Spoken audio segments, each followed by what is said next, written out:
Satu introspeksi gantian dengan bapak-bapak, kalau tadi ibu-ibu tidak etok-etok kalau ini. Ya. Bagaimana kita menyikapi ayat Allah ya ayyuhalladzina amanu idza nudiya lis-sholati min yaumil jum'ah fas'au ila dzikrillahi wa dzarul bai' dzalikum khairul lakum in kuntum ta'lamun. Surat Al-Jum'ah ayat yang ke-9.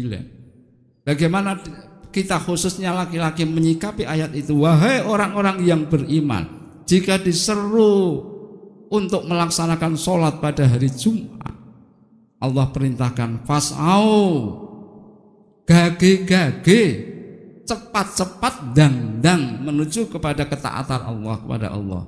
Dan tinggalkanlah urusan jual beli dengan segala tetek bengeknya. Yang demikian itu jauh lebih baik untuk kalian jika kalian mengetahui. Mari kita feedbackkan, kita umpan balikan pada diri kita. Apakah kita menjadi orang-orang yang disebut dengan daimun alal masbuk? Daimun alal masbuk itu hanya ajek telat. Ajek telat dalam Jumatan. Rasul kita memberikan suatu dorongan sing teko pada jam pertama, maka fadilahnya seperti berkorban dengan unta. Pada jam kedua seperti berkorban dengan sapi, yang ketiga berkorban dengan kambing. Yang keempat Rasul sudah mulai menyindir, yaitu seperti orang berkorban dengan kalkun. Apa boleh korban dengan kalkun? Enggak boleh, berarti sudah sindiran itu.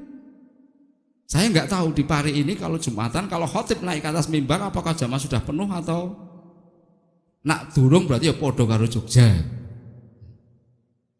Ya. Berarti kan menasional ya, mungkin regional lah katakanlah.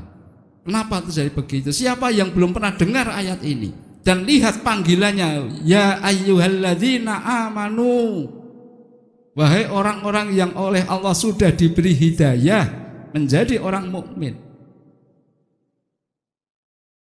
Tapi kenapa kalau itu kita semua bapak-bapak khususnya ketika berada di Madinah, ketika berada di Makkah, berani enggak metus kok kamar jam 12? Enggak akan berani. Pertanyaan kenapa? Lah inilah hal-hal yang kenapa terjadi begitu. Mari kita camkan betul ayat Allah, wa huwa a'lamu bil muhtadin, dan dia Allah Maha tahu siapa yang pantas untuk mendapatkan petunjuk. Kemudian kita bercermin, masya Allah, prejengan koyong ini oleh Allah dianggap pantas. Apa konsekuensi logisnya para jamaah? Secara paling puncak konsekuensi logisnya adalah jangan sekali-kali kita menjadi orang yang bermain-main dengan pemutus akidah.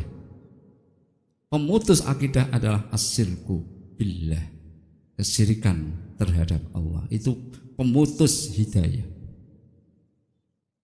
Jadi guntingnya tuh landepnya luar biasa kalau yang namanya kesyirikan dengan hidayah. Kalau kebetulan saya latar belakang saya biologi, di dalam ilmu biologi itu ada yang namanya enzim restriksi. Enzim restriksi itu enzim yang berfungsi untuk memutus ya, ikatan-ikatan sehingga bisa tersampaikan atau terbentuk sesuai dengan posisi. Non sewu, ini bukan jorok ya, tapi inilah bukti ayat Allah. Kita makan nasi keluarnya tidak nasi, keluarnya beda toh. Ya, monggo nanti dibuktikan.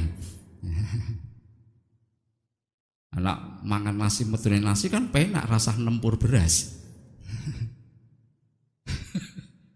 Kita makan apapun keluarnya tidak sama dengan apa yang kita makan. Mengapa? Begitu masuk ke dalam mulut kita berapa enzim yang bekerja. Kemudian ada satu enzim yang disebut dengan enzim restriksi, medot iki sing kalori, iki sing vitamin, iki sing protein. Kemudian setelah terakhir sampah, oh iki wadah sampah kene. Begitu dari sampah dibuang.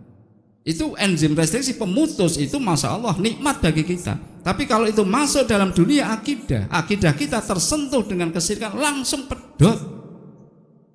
Dan bahayanya pedotnya akidah gara-gara sesuatu yang mungkin kita anggap ora apa-apa, atau bahkan kita menganggap itu bukan sebuah kesyirikan, itu yang derawasi. Kita tidak sadar bahwa itu adalah kesyirikan. Yang kalau kemudian kita uraikan, itu materi sendiri ya. Ada kesyirikan karena ucapan, ada kesyirikan karena pikiran, dan ada kesyirikan karena perilaku. Ojo gampang. Jangan membuat remeh kata-kata syirik. Kita menganggap tidak syirik, bagaimana kalau Allah menganggap syirik? Ini kalimat yang saya tidak mengatakan itu bagian dari kesyirikan, tapi kalimat yang kalau terus-menerus hati-hati loh, bisa mempertanyakan iradah atau mempersalahkan iradah Allah. Kita sering mungkin mengucapkan kata-kata gini, ngerti yo, mbok mau, terus apa meneh nggih? Ngerti yo, mbok mau, apa? Jadu, ini gue belum ngerti nanti jadu. Mungkin kalimatnya senada dengan itu ya. Mengapa? Karena itu kalimat orang kafir. Dalam surat Al-A'la ayat yang terakhir, fayaqulul kafiru ya laitani kuntu turoba. Orang kafir itu berkata, ngerti yo aku biar jadi lemah wae. Kenapa? Lemah itu enggak bertanggung jawab, debu tidak bertanggung jawab. Jadi jangan kita mengucapkan kata-kata itu seakan-akan mempersalahkan iradah Allah.